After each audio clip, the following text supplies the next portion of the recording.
मी शिर्डी मतदारसंघामध्ये यापूर्वी विधानसभेची निवडणूक लढवली होती. त्यावेळी मी 13 फेऱ्यापर्यंत 13,000 मतांनी पुढे होतो. निसटता पराभव माझा त्या ठिकाणी झाला होता. त्यानंतरही मी लोकांशी संपर्क, लोकांची कामे करणं तसं चालू त्या ठिकाणी ठेवलं होतं. मागच्या विधानसभेच्या निवडणुकीमध्ये राधाकृष्ण विखे यांनी भारतीय जनता पक्षामध्ये प्रवेश केला आणि मी तयारी केलेली असताना मला त्यावेळी पक्षश्रेष्ठींनी बोलून सांगितलं की आता यावेळेस तुम्ही थांबा. म्हणून मी पक्षशिस्त म्हणून मागच्या विधानसभेच्या निवडणुकीच्या वेळी विधानसभेला उभं राहिलो नाही. पक्षाच्या उमेदवारांनी त्या ठिकाणी काम केलं. परंतु आत्ता आमच्या शिर्डी मतदारसंघातील जर परिस्थिती आपण गावोगावी पाहिली लोकांमध्ये गेल्यानंतर, तर विद्यमान आमदार जे आहेत राधाकृष्ण विखे त्यांच्या विरोधात जनतेत प्रचंड नाराजी आणि रोष आहे. लोक आता बदल करायच्या मानसिकतेत आहे. लोकांना 50-50, 60-60 वर्ष एकाच कुटुंबातली सत्ता आहे, त्याचा वीट आलेला आहे. त्यामुळे लोकांची मागणी आहे मी फिरल्यानंतर की मी विधानसभेची निवडणूक शिर्डी मतदारसंघात लढवावी आणि लोकांच्या आग्रहाखातर मी शिर्डी मतदारसंघात विधानसभा निवडणुकीला इच्छुक असून मी पक्षाच्या वरिष्ठ नेत्यांना भेटून मला यावेळेस संधी मिळावी अशी विनंती त्या ठिकाणी करणार आहे. मला माहीत आहे की आमच्या मतदारसंघात तशी लोकशाही नाही. एखाद्या उमेदवाराने इच्छा व्यक्त जर केली तर त्याच्यावर लगेच खोटे गुन्हे दाखल केले जातात, त्याला त्रास दिला जातो, तो उमेदवार मॅनेज आहे असं चर्चा सुरू केली जाते. मी 35-40 वर्षाच्या राजकीय कारकिर्दीमध्ये आयुष्यात कधी मॅनेज झालो नाही आणि मॅनेज होणार नाही ही लोकांना खात्री आहे. परंतु आपल्या बगल बच्चांमार्फत खोटे प्रेस नोट काढायला लावणं, त्या उमेदवाराची बदनामी करणं, त्या उमेदवारावर खोटे केसेस करणं, मी तुम्हाला सांगतो की माझ्यावर आणि माझ्या बंधूंवर ॲट्रॅसिटीचा गुन्हा की ज्या इस्माला आम्ही पाहिलेलं नाही, मराठवाड्यातून त्या ठिकाणी त्यांना आणलं गेलं फिर्याद द्यायला माझ्या विरोधात आणि ॲट्रॅसिटीचा खोटा गुन्हा माझ्यावर दाखल केला. विनयभंग आणि ॲट्रॅसिटी हे आमच्या मतदारसंघात आवडते विषय, खोटे विनयभंगन, खोटे ॲट्रॅसिटी. आणि म्हणून या दहशतीच्या विरोधात कोणीतरी बोललं पाहिजे, कोणीतरी आपली भूमिका मांडली पाहिजे. म्हणून मी या ठिकाणी ही भूमिका आज मांडत आहे. आमच्या मतदारसंघात आपण जर पाहिलं तर विकासाचे प्रश्न अनेक प्रलंबित आहे. शिर्डी ते नगर रस्ता 25 वर्ष झाले, हजारो लोकांचे बळी त्या ठिकाणी गेले. कालच त्या ठिकाणी आमचा ग्रामपंचायत सदस्य अत्यंत तरुण मुलगा, बनसोडे नावाचा तरुण मुलगा ट्रक खाली काल गेला. त्या अगोदर संजय बोठे नावाचा एक सामाजिक कार्यकर्ता, संजय बोठे नावाचे सामाजिक कार्यकर्ते, त्यांचासुद्धा आमच्या राहता शहरात बळी गेला. आदिवासी महिलेचा बळी गेला. हजारो बळी शिर्डी ते नगर रस्ता खराब असल्यामुळे त्या ठिकाणी होत आहेत. परंतु तरी काही फरक पडत नाही. तुम्हाला सांगतो की निळवंड्याची कालवे व्हावी आणि आमच्या जिल्ह्यात भागातील शेतकऱ्यांच्या शेतामध्ये पाणी जावं यासाठी गेल्या 55 वर्षे झाले शेतकऱ्यांचे लढे चालू आहे. 4-4 पिढ्या खपल्या, परंतु निळवंड्याचं पाणी अजूनही शेतकऱ्याच्या शेतात त्या ठिकाणी आलं नाही. विधानसभेची निवडणूक आली का रांगोळ्या काढल्या जातात, JCB आणला जातो, लोकांची फसवणूक केली जाते. ही वर्षानुवर्ष चालू आहे आणि त्यांची मतं मिळवल्या जातात, परंतु तरी अजून त्या ठिकाणी पाणी आलं नाही. गोदावरी कालवे जे आहेत आमच्याकडं, उन्हाळ्यात त्या ठिकाणी लोकांची पिकं जळाल्यानंतर त्यांना पाणी दिलं जातं. हे जाणीवपूर्वक केलं जातं. अरुंद पाटे, अरुंद चारे आहेत, परंतु शेतकऱ्यांना इतका जाणीवपूर्वक त्रास दिला जातो. साधं उदाहरण सांगतो तुम्हाला, शिर्डीचं साईबाबाचं मंदिर आहे. देशभरातल्या कुठल्याही मंदिरात आपण जा, त्या ठिकाणी फुलं न्यायला परवानगी आहे. शिर्डीचं एकमेव मंदिर असं आहे तिथं फुलं नेता येत नाही.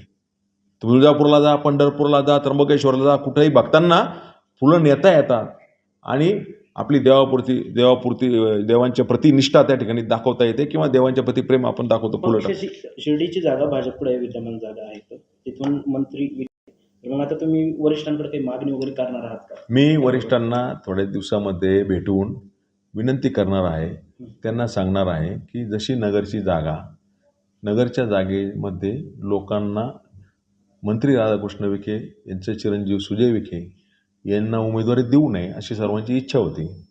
कारण त्यांना उमेदवारी दिली तर पक्षाचा उमेदवार पडेल असं भारतीय जनता पक्षाच्या सर्वसामान्य कार्यकर्त्याला वाटत होतं. परंतु त्यांना उमेदवारी दिली गेली आणि पराभव झाला. इथं जर चेहरा बदलला असता तर नगरचा खासदार भारतीय जनता पक्षाचा झाला असता. त्यांच्याविषयी प्रचंड रोष होता. भारतीय जनता पक्षाचे जुने कार्यकर्ते जे आहेत त्या कार्यकर्त्यांना ज्या पद्धतीची वागणूक मिळाली, त्यांना साधा सन्मानही मिळाला नाही शासकीय कार्यालयात, त्या पद्धतीच्या सूचना होत्या आणि भारतीय जनता पक्षाच्या कार्यकर्त्यांची जी अवहेलना झाली त्यामुळे भारतीय जनता पक्षाचे कार्यकर्ते, जुने कार्यकर्ते, त्यांनी पक्षाच्या प्रति काम केलं, परंतु ज्या पद्धतीचे ॲक्टिव्ह असायला पाहिजे होते यांचा त्रास यांना उमेदवार आपला वाटलाच नाही लोकांना आणि म्हणून हे सीट त्या ठिकाणी, ही जागा आपली गेली आणि म्हणून ती जी परिस्थिती आहे शिर्डी मतदारसंघात, तशीच परिस्थिती शिर्डी मतदारसंघात आहे. वर्षानुवर्ष सत्ता एकाच घरात आहे आणि लोकांना आता चेहरा बदलण्याची लोकांची अपेक्षा आहे, नाहीतर लोक बदल करणार आहे, अशी तिथं परिस्थिती. म्हणून मी पक्षश्रेष्ठींना भेटून सांगणार आहे की आता लोक म्हणतात की तुम्ही निवडणूक लढवा, मी पक्षाचा जुना कार्यकर्ता म्हणून मला त्या ठिकाणी संधी द्यावी, यासाठी मी वरिष्ठ नेत्यांना भेटून मागणी करणार आहे. पण जर समजा पक्षाने संधी नाही दिली तर तुम्ही अपक्ष वगैरे लढवण्याची असं तयारी? आहे की जर तरच्या प्रश्नाला मी आता उत्तर देणं उचित नाही. पक्षाचे कार्यकर्ते काय म्हणतील काय नाही त्यावेळेस पक्ष काय पक्षाची पण तुम्ही भूमिका. विधानसभेची तयारी करताय का? मी तयारी काय 2000 मी मागे जेव्हा थोड्या मतांनी पडलो तेव्हापासूनच मी कायम लोकांच्या संपर्कात आहे. मी घरी थांबलेलो नाही. पूर्ण वेळ मी लोकांचे प्रश्न समजून घेणं, लोकांचे प्रश्न सोडवणं. मागच्या वेळेस सुद्धा मी विधानसभेची तयारीच केली होती आत्ता 2019ला. ते राधाकृष्ण विखे भारतीय जनता पक्षात आले. पक्षाने मला सांगितलं की यावेळेस तुम्ही थांबा. पक्षाचे त्यावेळेचे मुख्यमंत्री आदरणीय देवेंद्रजी फडणवीस साहेब यांनी मला सांगितलं की पिंपळाजी तुम्ही थांबण्याची गरज आहे. मला तयारी करायला लावली पक्षाने अगोदर. पक्षाचा आदेश आणि शिस्त म्हणून मी त्या ठिकाणी थांबलो. परंतु आत्ता परिस्थिती वेगळी आहे. जर आत्ता जो उमेदवार बदलले नाही तर पक्षाची एक जागा जाणार आहे. पक्षांतर्गत ज्यावेळेस बंडखोरी झाली त्याचा फटका नेहमी त्याच पक्षाला बसतोय असं गणित कुठंतरी. ज्यावेळेस इथं लोकसभेला पण नगर शहराच्या राम शिंदे देखील इच्छुक होते, तर पण ज्यावेळेस पक्षांतर्गत बंडखोरी बाहेर आली त्यानंतर फटका देखील भाजपलाच बसला. असं आहे की वस्तुस्थिती सृष्टींच्या लक्षात आणून देण्याची गरज आहे. बरोबर. की जसं विखे भाजपमध्ये नसताना शिर्डी आणि नगर दोन्ही जागा निवडून येत होते. 20 वर्ष निवडून येत होत्या पक्षाचे विखे नसताना.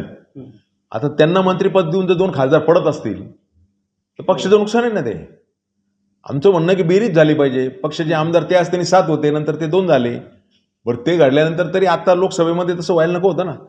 तुम्ही ज्या पद्धतीने काम करता आणि लोकांना तुम्ही त्रास देता, प्रशासकीय यंत्रणेचा दुरुपयोग करून आपल्या लोकांना त्रास द्यायचा, त्याच्यामुळे लोकांमध्ये प्रचंड प्रमाणावर असंतोष आहे आणि म्हणून ती पाळी आलेली. म्हणजे प्रशासकीय यंत्रणेचा दुरुपयोग करून लोकांना छळायचं, सत्तेचा दुरुपयोग करायचा आणि त्यामुळे आपल्याच पक्षाच्या लोकांना त्रास द्यायचा, त्यांच्यावर खोट्या केसेस करायच्या.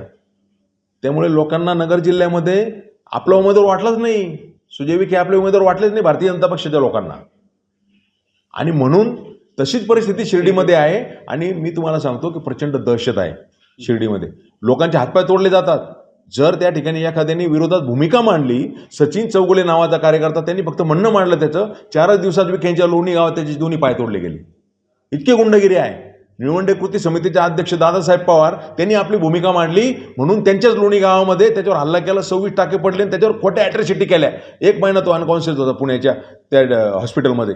म्हणजे आमच्या शिर्डी मतदारसंघामध्ये प्रचंड दहशत आहे. कोणी बोलायचंच नाही. आज राजेंद्र पिपाळा बोलले तर लगेच राजेंद्र पिपाळावर खोट्या तक्रारी, खोटी निवेदनं सुरू त्या ठिकाणी होणार आहे, ही मला पूर्ण माहीत आहे. परंतु सगळ्या ॲट्रॉसिटी माझ्यावर झालेले हल्ले, या सगळ्याला मी आत्तापर्यंत त्यांच्या दहशतीला पूर्ण उरलेलो आहे. मी यांना घाबरत नाही, कारण सर्वसामान्य लोकांचं प्रेम आणि आशीर्वाद आमच्याबरोबर आहे. मला सगळ्यात जास्त 67,000 मतं मला जे पडले, आत्ता 80,000 मतं वाढून सुद्धा आत्ता वाढलेले आहे. पण मला जे आत्तापर्यंत जे मतदार विधानसभेला ज्या ज्या उमेदवारांना मतं पडली तर आजच्यापर्यंत उच्चांकी मतं मला त्या ठिकाणी पडलेली आहे. लोकांना विश्वासार्ह चेहरा असला, डमी कुस्ती नसली तर लोक त्या ठिकाणी बरोबर राहतात. आता ते काय करतील हे मी आज सांगू शकत नाही.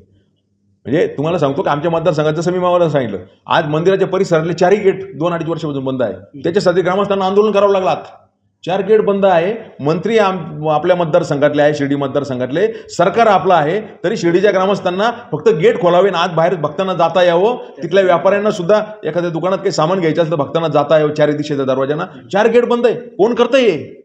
लोकांना काही समजत नाही का हे कोण करतंय म्हणून? जसं मी सांगितलं की शिर्डीचे जे शेतकरी आहे आजूबाजूचे, गुलाबाची फुलं त्या शेतकऱ्यांना त्या ठिकाणी विकता येत नाही. जवळ मंदिर आहे, गुलाबाची फुलं, फुल विक्रेते हे बेरोजगार झाले सगळे. आणि देशातलं पहिलं उदाहरण आहे की एखाद्या मंदिरात फुलं बंद आहे, आपलं सरकार असून. हे तुम्हाला कुठंच सापडणार नाही. आणि यांनीच फुलं बंद करायची, यांनीच समिती नेमायची. लोक एवढे वेडे नाहीत, सामान्य लोकांना समजायला लागलं. आणि म्हणून लोक सांगतायत, हा जो असंतोष आहे आमच्या मतदारसंघामध्ये, अहो तुम्हाला सांगतो, महाराष्ट्राचं आराध्य दैवत छत्रपती शिवाजी महाराज यांचा पुतळा माझ्या पत्नी ममता पिपळा नगराध्यक्ष असताना आणल्या. त्यावेळेचे तत्कालीन मुख्यमंत्री नारायणराव राणे यांनी तिथं कोण शिला उभारली, आम्ही पुतळा आणला, सरळ शासनाकडे प्रस्ताव पाठवला. तो पुतळा सुद्धा 16-18 वर्ष झाले गोडांमध्ये कैद केलेला आहे. म्हणजे छत्रपती शिवाजी महाराज महाराष्ट्राचा ऐवत त्याचा पुतळा पण कैद करून ठेवायचा आणि सांगायचं की या पिपाडांनी आणलेला आहे, दुसरा द्या म्हणून, नाही तर आम्ही सांगू हा खराब आहे पुतळा म्हणून. म्हणजे राष्ट्रपुरुषांच्या बाबतीत सुद्धा एवढं खालच्या पातळीवरचं राजकारण या पालकमंत्र्याकडनं त्या ठिकाणी केलं जातंय. राष्ट्रपुरुषांची नावं द्यायचा मी ठराव आणला तरी नगरसेवक यांनी पळून नेले. म्हणजे आमच्या मतदारसंघात जी परिस्थिती असंतोष का झालेला आहे त्याची कारणं मी सांगितली. साईबाबा संतांचं हॉस्पिटल महाराष्ट्रातनं गोरगरीब येत होते, ते बंद पाडायचं षडयंत्र आहे. त्या हॉस्पिटलमध्ये कॅन्सरचा विभाग येऊ देत नाही, त्या हॉस्पिटलमध्ये बर्निंगचा वार्ड त्या ठिकाणी येऊ देत नाही, आयसीयूचे बेड वाढले जाऊ देत नाही, मेडिकल इंजिनिअरिंग कॉलेजेस त्या ठिकाणी होऊ दिले जात नाही. इतकी गंभीर परिस्थिती त्या ठिकाणी आहे. सर, एकंदरीत सगळं तुम्ही आता उमेदवारीची मागणी करताय, मूळ निष्ठावंत भाजपचे कार्यकर्ते आता सध्या तुमच्याकडे पाठिंब्याला आहेत का? हो, मागणी करताय? भारतीय जनता पक्षाचे जे कार्यकर्ते आहेत त्यांना सगळ्यांना माहीत आहे की आपल्यावर काय अन्याय होतो आहे. हे मंत्री झाल्यापासून भाजपच्या कार्यकर्त्यांना संपवण्याचं काम त्या ठिकाणी झालं, स्वतःचा गट स्वतः सुभा उभारण्याचं काम त्या ठिकाणी झालं. आणि भारतीय जनता पक्षाच्या कार्यकर्त्यांना अजिबात सन्मानाची वागणूक सुद्धा मिळाली नाही.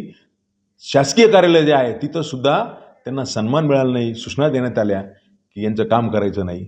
आणि त्यामुळे भारतीय जनता पक्षाचं सरकार असून सुद्धा मान्य राहतात. हे सगळं मी जी वस्तुस्थिती आहे शिर्डी मतदारसंघातली, एवढंच काय, नगर जिल्ह्यात काय काय चुका झाल्या, काय नुकसान झालं पक्षाचं, 2 खासदार आपले 20 वर्षापासून निवडून येत होते शिर्डी नगर, हे मंत्री झाल्यानंतर कसे ते पडले, ही सर्व वस्तुस्थिती मी वरिष्ठ नेत्यांना त्यांनी प्रत्यक्ष भेटून सांगणार आहे. आणि पार्टीचं नुकसान हे प्रचंड होतं आहे, ते थांबवण्याची कशी गरज आहे हे पुरावेसह श्रेष्ठींकडे त्या ठिकाणी मांडणार आहे. आणि त्यांना हे सांगणार आहे की आता लोकांची मागणी आहे की मला शिर्डी मतदारसंघात संधी मिळाली पाहिजे. मंत्र्यांच्या पत्नी जिल्हा परिषदेचे अध्यक्ष होतात, मुलगा खासदार होतो, दुसऱ्या मुलीला गंगापूरचा कारखाना दिला जातो, सगळंच एका घरात पाहिजे का? कुठंतरी भारतीय जनता पक्षाच्या जुन्या कार्यकर्त्यांना तुम्ही हे द्या, संधी द्या, ही मागणी करणार. एकाच कुटुंबात संधी आल्यामुळे 60-60 वर्ष झाले लोक त्या ठिकाणी संतापलेले. लोकांना बदल करायला लोक वाट पाहत आहेत आणि हा बदल होऊन पक्षाचं नुकसान होऊ नये म्हणून भारतीय जनता पक्षाच्या दुसऱ्याला तिकीट दिलं पाहिजे, ही मागणी मी करणार आहे. आणि माझा पूर्वानुभव आहे, मला जी सर्वात जास्त मतं पडलेली आहे आणि म्हणून मी विधानसभेचा दावेदार म्हणून मी सतत संपर्क ठेवल्यामुळे मला जी मतं पडलेली आहे, मी थोड्या मतांनी विखेंच्या विरोधात पडलेलो आहे, मला संधी मिळावी यासाठी मी मागणी करेन. लोकशाहीमध्ये मागणी करणं हा काय गुन्हा नाही, प्रत्येकाला हक्क आहे की विधानसभेच्या निवडणुकी मला पण संधी द्यावी. अर्थात या नेत्यांना चालत नाही तो भाग सोडा तुम्ही, म्हणजे ते लगेच त्यांना आवडत नाही, लगेच तात्काळ खोट्या केसेस करा, त्रास द्या, षडयंत्र रचा. आता काँग्रेसने देखील आता त्या जागेवर दावा केलेला आहे. काँग्रेस ही तिथं उमेदवारांची चाचपणी करते. जर समजा तुम्हाला इकडे भाजपकडनं जर समजा नकार मिळाला किंवा ग्रीन सिग्नल मिळालं नाही तर तुम्ही काँग्रेसचं असं आहे. आता मी जरतरच्या प्रश्नाला उत्तर देणार नाही. आत्ता माझी भूमिका मी भारतीय जनता पक्षाच्या आमच्या श्रेष्ठींकडे त्या ठिकाणी मांडेल. आणि मला विश्वास आहे की आत्ताचा जो अनुभव आहे, सध्याचा जो पक्षाचं नुकसान झालेलं नगर जिल्ह्यामध्ये, हक्काच्या 2 जागा गेलेल्या आहे, निश्चितपणे पक्ष सिटी याच्यावर विचार करतील असं मला त्या ठिकाणी विश्वास वाटतो.